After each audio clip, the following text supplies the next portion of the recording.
Ever wonder why the Ghorman Massacre scene hit so hard? Why you felt on the edge of your seat the whole time?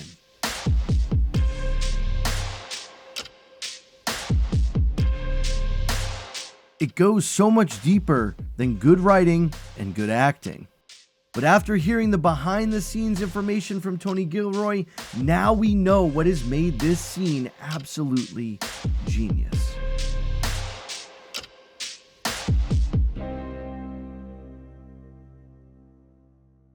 The Ghorman Massacre in Season 2, Episode 8 of Andor was shockingly brutal. It depicts the first step in the plans of the Empire to strip mine the planet of Ghorman for its calcite. A storyline that they've been taking the whole season to build up to, and in this climactic episode, we start to see all of these pieces come together. We're following all of these different characters to Palmo, to the city square, where everything is being boxed in and coming to an absolute massive fight. This also culminates in Cyril Karn confronting Dedra and confronting Cassian Andor, and he meets his fate as a result. But it's all the little puzzle pieces built together on top of each other, working perfectly in concert with each other,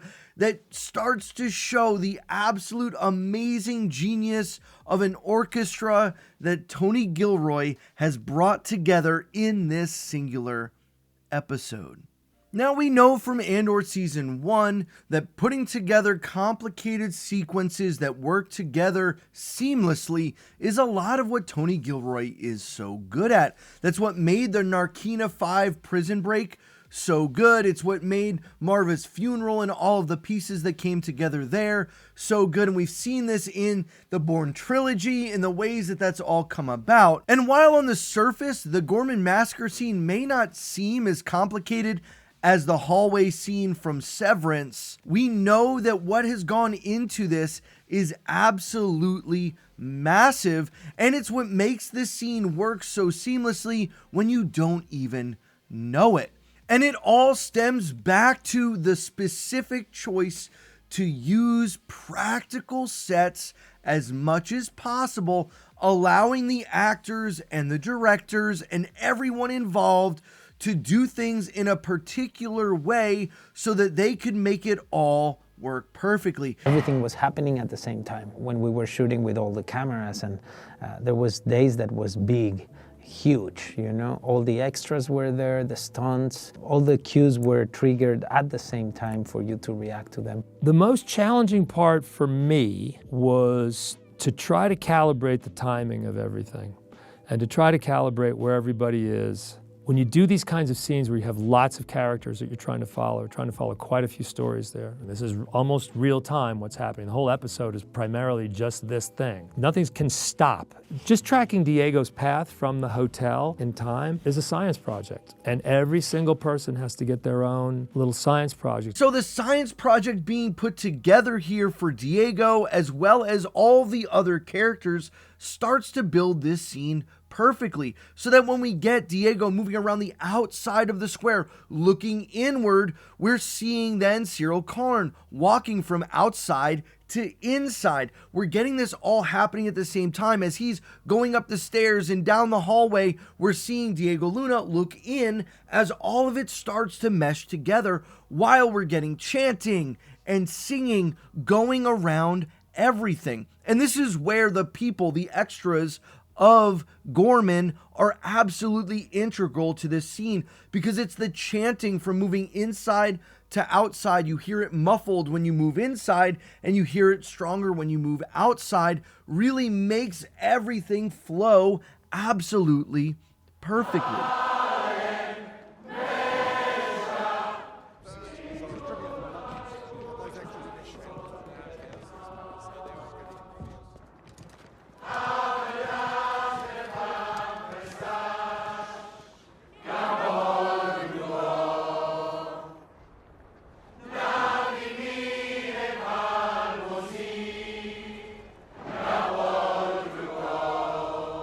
And while this may not at first glance seem like a big deal, it's little choices like this that make the intensity of the scene build and grow, that as the music swells and grows, so too does our tension, until we get to the point where it all comes crashing down as the false flag built-in event by the Empire is now setting in motion the dominoes that leads to the massacre. And it's from that whirlwind to the very end of the episode where we're holding on. We almost don't even realize that 15 minutes has passed as everything is just flying around us and we feel immersed into what's going on.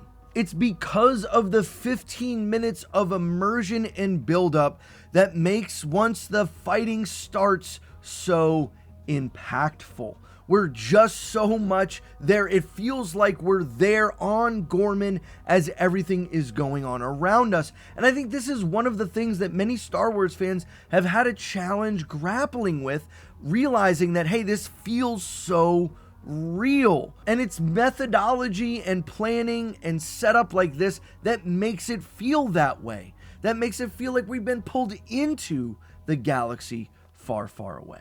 By and large, this is happening in camera. It's really as practical as you can possibly imagine and then enhanced. We can't have the 2,000 people that we want to have out there. So we have to tile them. We have to cheat. We have to cheat all the way through. We maybe can have 300, 400 people. Obviously, there is CGI and there is visual effects, but everything you are interacting with is actually there. It's quite a thing, you know, the amount of work that Luke Hall puts behind the sets. It has its own cinematic approach because actually directors can feel the space and understand what happens when you put the camera here versus there, because there's objects, there's depth, and that for us is beautiful as actors. It's in conversations like this that we start to see where the budget actually went. We can see that it went into the pre-production, into the planning. It wasn't all just fixed in post. It was planned out meticulously, moment by moment, scene by scene,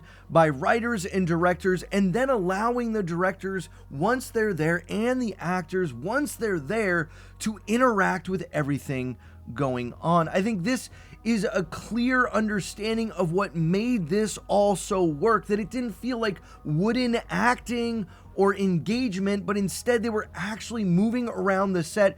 You could play with where the camera angles would be in real time instead of being fixed into what you're going to do in the volume or with just a blue screen behind you. I think this level of detail and focus is what made Andor so good, because we got these real, raw, engaging moments. And when you're seeing people fly around behind you and all of these practical explosions around you, there's a sense of immersion for the actors that we get to play off of, that we get to see. And so when you're getting the brutality right in front of you, as an actor, you're able to engage in those emotions in real time. Now, is it the expectation that this can be done with every project? Why not? Why can't this be the standard? Why can't this be the practice? Because if it's going to produce such good cinematic, quality, engaging stories, then shouldn't this be the bar? Shouldn't this be the level? Why can't this have been the way we saw Obi-Wan?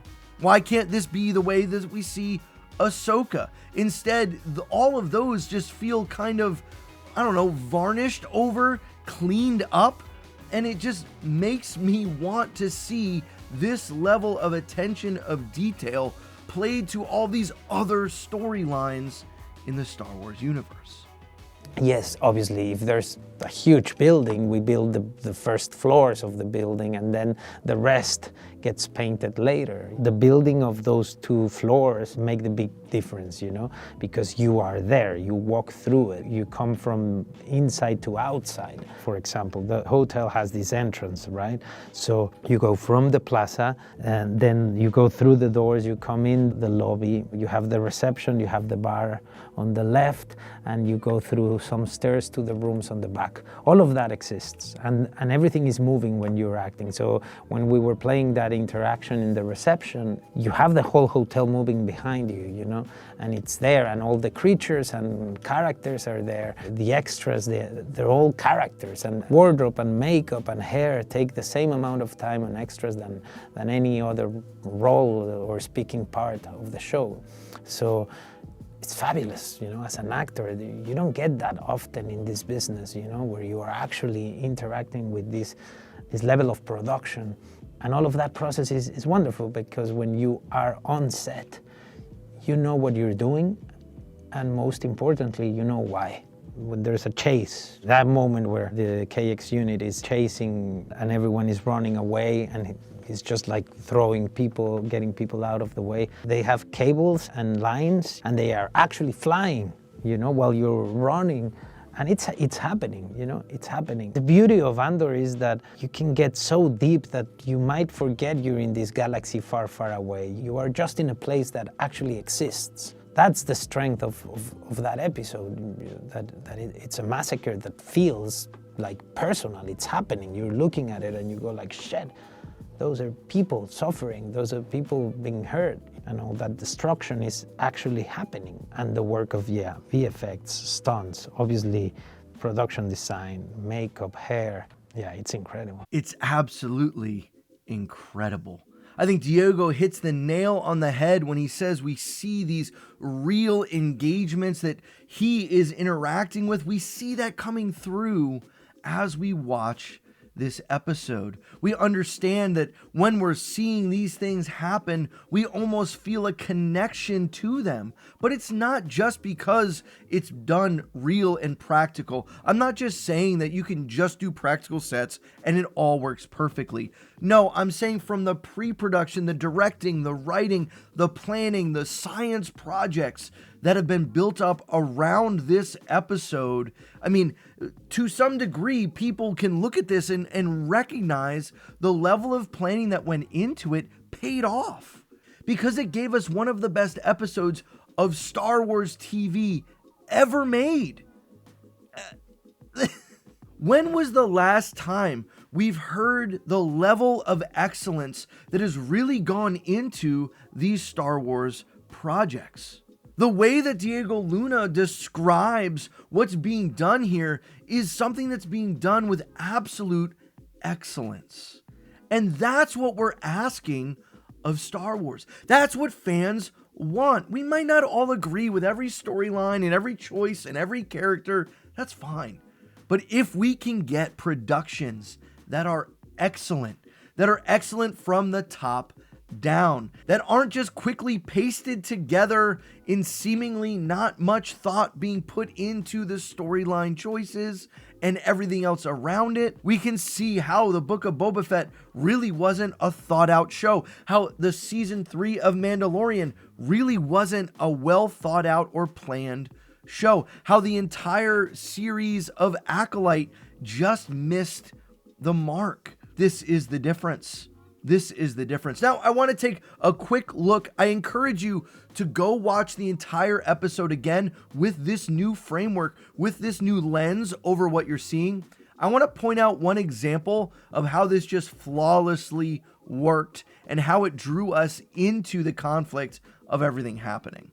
So here we have, in this kind of lead up to the first shots fired, we have Cyril Karn exiting out of the building, running along the side, and now we've established all of these different characters in different places that are all going to play a role in what's about to happen. Dedra's inside talking to Partagaz as all of this is happening, but we've established the Ghorman rebels, we've established Wilmon and Cassian and Cyril and Dedra and and we've established the patrol that's going out. So now we're moving around the square or the circle, whatever you want to call it, in all of these different ways, in and out, different perspectives. We get the sniper brought in. Just think about how many characters have been brought into this one scene in real time in a way that just feels real. It feels like we're looking around the square, seeing what's about to happen.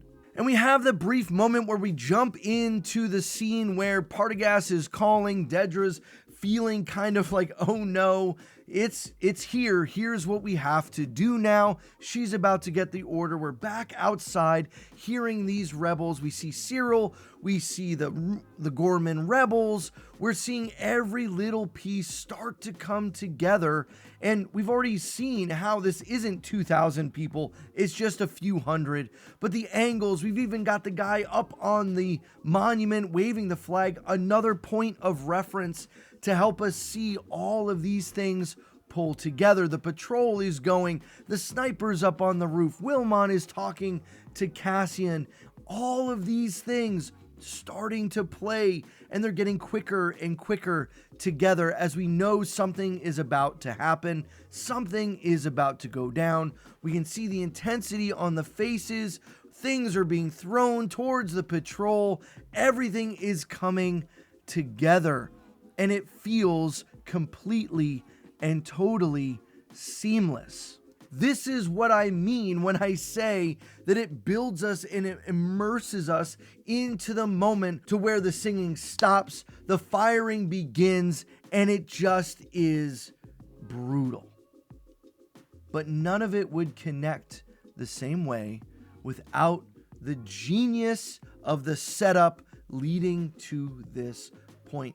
That's what I'm talking about. That's the stuff that you might have missed the first time. The genius of doing this all in real time, of not piecing these scenes together in little bit here that, hey, Cyril, we're going to shoot you walking through the crowd. And now, Cassian, we're going to shoot you looking. But it's all happening in concert like a beautiful symphony coming together, playing an absolute masterpiece.